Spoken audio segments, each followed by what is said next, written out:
Hi everybody, this is Sam Ryan, with some information we're going to be using in our genetic update conferences this year for the 2014-2015 school year. These are just cancer statistics and some cancer references we'll be using. Want to go through these now so we don't have to take time to run through those during the course of the program. As an introduction, the most common tumors that develop every year, the most common cancer for males and females I want to look at quickly.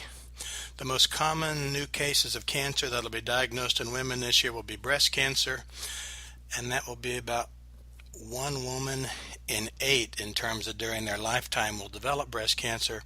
So the average woman during her life has about a 12% chance. For gentlemen, it's prostate cancer, the most commonly occurring cancer in males. That's about 1 in 6.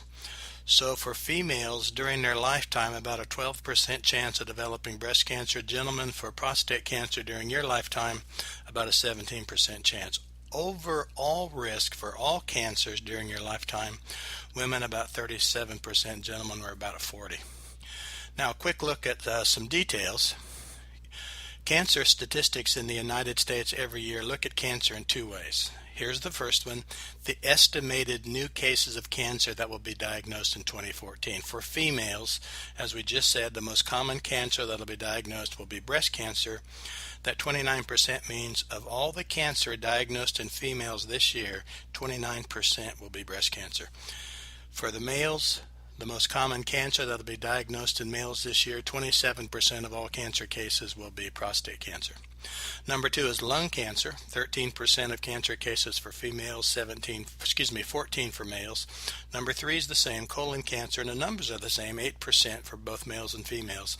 Now we're looking at the top 7. So for females, number 4 through 7 will be uterine cancer, thyroid cancer, non-Hodgkin's lymphoma, and that severe skin cancer called melanoma. You can see the numbers there. Gentlemen, number 4 is bladder cancer, then melanoma, kidney cancer, and non-Hodgkin's lymphoma. There's lots of other types of cancers, of course.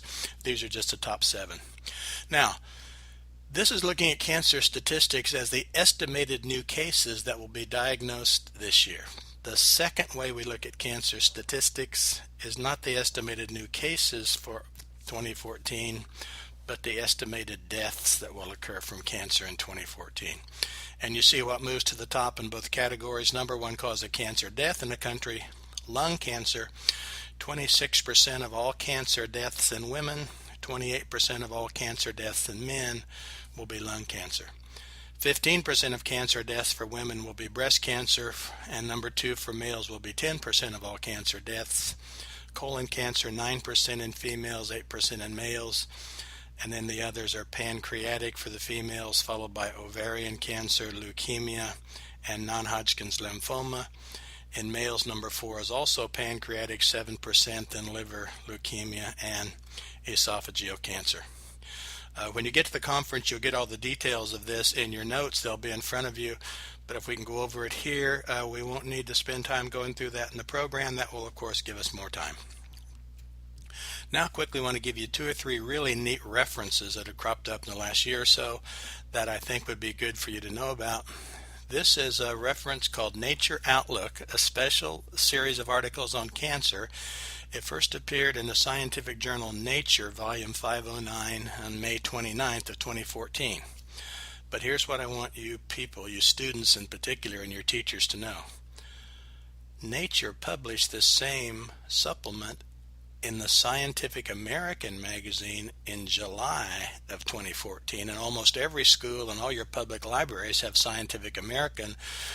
You may not be able to find the scientific journal Nature, but this same thing is in Scientific American in July, so that's an easy place for you to get access to that. Here's some other references quickly. Both of these are talking about cancer immunotherapy, using the body's own immune system to fight cancer, to destroy cancer cells. On the left, you see the front cover of Science. That's the number 1 scientific journal in the United States, December 20th. And they chose cancer immunotherapy as the breakthrough of the year, the biggest development in cancer and all science for the year 2013. That's on the cover article there, and you can see the reference. Nature Outlook also had a detailed update on cancer immunotherapy. That was in Nature, Volume 504, December 19th of 2013.